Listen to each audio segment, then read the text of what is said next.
अध्ययन थे उसको हम सभी के लिए सरल बनाया। जो वेदों का ज्ञान बहुत ही कठिन था समझना, उसको बहुत ही सरल भाषा में लिखकर नए ग्रंथों की रचना की गई वेद व्यास जी द्वारा। सबसे पहले उन्होंने 4 वेदों की रचना की, फिर उसके बाद 18 पुराण लिखे, फिर वेदांत सूत्र लिखे, उसके बाद महाभारत लिखी जिसके अंतर्गत श्रीमद् भगवत गीता आती है, और फिर सबसे प्यारी रचना भागवतम की गई। इसे हम कहते हैं वेदों का ज्ञान।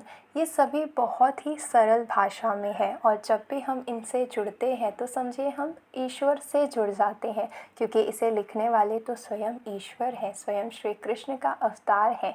तो ज़रूरी है हम सभी के लिए अब हम वेदों का अध्ययन करें, क्योंकि अब हमारे लिए वेदों का अध्ययन बहुत ही सरल हो चुका है। और वेदों का अध्ययन करना ज़रूरी है, इसीलिए हर कथाओं द्वारा हमें वेदों का ज्ञान प्रदान किया जाता है। और इसीलिए ये मान्यता है कि कभी भी व्रत तब तक पूर्ण नहीं होगा जब तक हम अपनी कथाओं को नहीं सुन लेंगे। उस व्रत से संबंधित जिस व्रत को हम करते हैं, तो हर एक व्रत में किसी एक ईश्वर की प्रधानता होती है, पर उस ईश्वर से जुड़ने के लिए ज़रूरी है कि हम उन ईश्वर की कथाओं को सुने जो हमारे वेदों में बताई गई है। तो आज की भी कथा जो हम सुनने वाले हैं वो देवी पुराण में बताई गई है। देवी पुराण में माता के कुष्मांडा स्वरूप की कथा जो लिखी गई है वो आज आपके सामने प्रस्तुत होगी। आशा है आप सभी को ये कथा सुनकर माता के स्वरूप का और अच्छी तरीके से ज्ञान हो सकेगा और माता का साथ आप सभी को मिल सकेगा। तो आज है नवरात्रि का चतुर्थ दिन, यानी कि चौथा दिन। नवरात्रि के चौथे दिन हम करते हैं माँ कुष्मांडा की पूजा अर्चना विधि विधान द्वारा। ज़रूरी है कि माँ कुष्मांडा के बारे में हम और भी अधिक जानें, तो प्रेम से कहिए जय माँ कुष्मांडा, जय माँ कुष्मांडा, जय माँ कुष्मांडा। माँ कुष्मांडा की कथा कुछ इस प्रकार से है।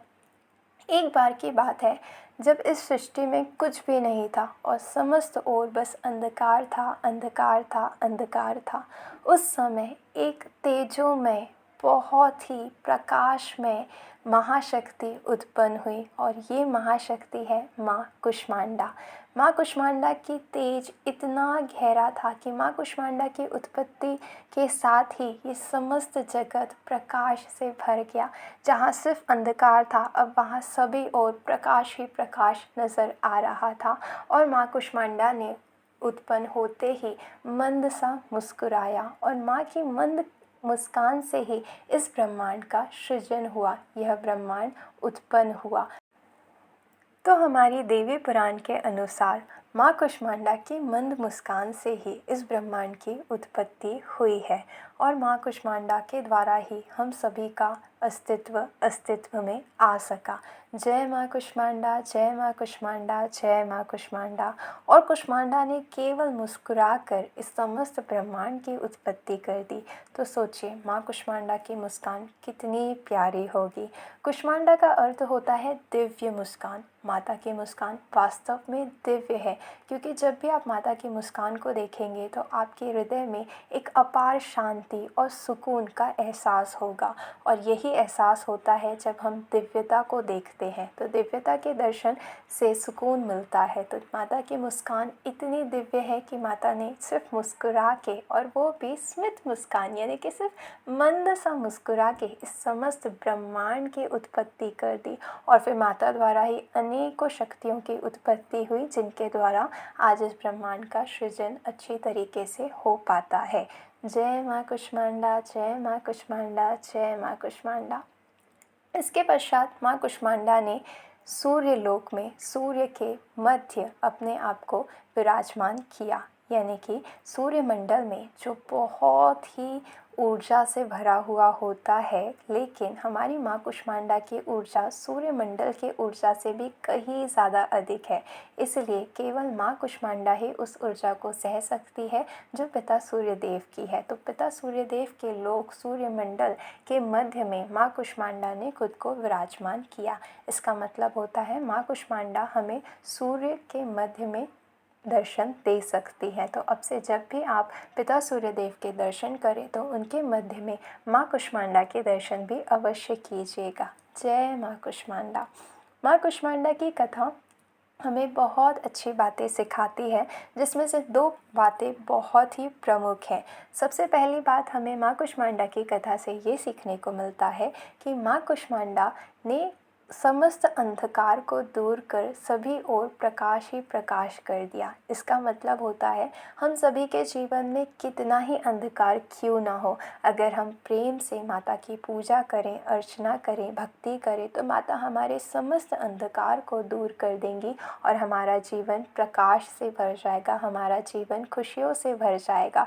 तो कभी आप दुखी हो जाए या कभी देखें कि कोई दुखी है तो आप उनको बस एक ही उपाय बताइए कि माँ कुष्मांडा की दिल से पूजा कीजिए, दिल से सेवा कीजिए, उनकी स्तुति का गुणगान कीजिए। इससे आपका समस्त जीवन खुशियों से भर जाएगा। फिर सवाल आता है कि सबसे सरल उपाय क्या होता है पूजा करने का। तो सबसे सरल उपाय होता है पूजा करने का कि हमें अपने ईश्वर के सामने एक दिया पूर्ण श्रद्धा से ईश्वर पर विश्वास रखकर प्रज्वलित करना चाहिए। यही ईश्वर की सबसे श्रेष्ठ पूजा होती है। एक दिए में बहुत शक्ति होती है। जो कोई भी निरंतर नियम अनुसार प्रतिदिन एक दिया अपने भगवान के सामने प्रज्वलित करते हैं, उनके जीवन में माता की कृपा से कभी अंधकार नहीं आ सकता। ज़रूरी है कि हम अपने जीवन का अंधकार, हम अपने जीवन का दुख को अंत करने के लिए ईश्वर के सामने प्रतिदिन एक दिया निरंतर प्रज्वलित करें। आप सभी से विनती है, आप बच्चे हैं, आप माताएं हैं, आप पिताएं हैं, आप वृद्ध हैं, आप कोई भी हैं, हर किसी को अपने कल्याण के लिए, अपने आप को ईश्वर से जोड़ने के लिए और इस सृष्टि के कल्याण के लिए एक दिया स्वतः यानी कि स्वयं प्रज्वलित करना चाहिए। ऐसा नहीं होगा कि घर में कोई एक पूजा कर लेगा तो इससे सबका कल्याण हो जाएगा। हर किसी को खुद को जोड़ना है अगर ईश्वर से, तो उन्हें थोड़े कर्म खुद ही करने होंगे। इसलिए आप सभी से प्रार्थना है कि माँ कुष्मांडा की दिव्य कथा से प्रेरणा लेकर आज से एक नियम शुरू कीजिए और एक दिया अपने ईश्वर के सामने स्वयं अपने हाथों से प्रज्वलित कर ईश्वर को धन्यवाद किया कीजिए, ईश्वर को बताया कीजिए कि आप उन पर विश्वास करते हैं। जब आप ऐसा करेंगे तो आपके जीवन में कभी अंधकार नहीं आ सकेगा और आप हमेशा सुखमय जीवन को जी सकेंगे और इस समस्त संसार में खुशियों को देख सकेंगे और ये संसार खुशमय हो जाएगा। ये सबसे पहली सीख है जो हम माँ कुष्मांडा की कथा से सीखते हैं। आशा है आज से आप सभी पूरे उम्मीद, पूरी श्रद्धा, पूरी भक्ति भाव के साथ माता के सामने, अपने ईश्वर के सामने एक दिया ज़रूर प्रज्वलित करेंगे और ये नियम आप करने के साथ साथ दूसरों को भी बताइए। हर किसी को ये एक नियम करना बहुत आवश्यक है ताकि जीवन में किसी भी प्रकार का अंधकार ना रह जाए। जय माँ कुष्मांडा, जय माँ कुष्मांडा, जय माँ कुष्मांडा। माँ कुष्मांडा की कथा से हम एक बात और सीखते हैं। माँ कुष्मांडा ने इस समस्त ब्रह्मांड की उत्पत्ति केवल मंद मुस्कान से कर दी। ये बहुत ही महत्वपूर्ण बात है।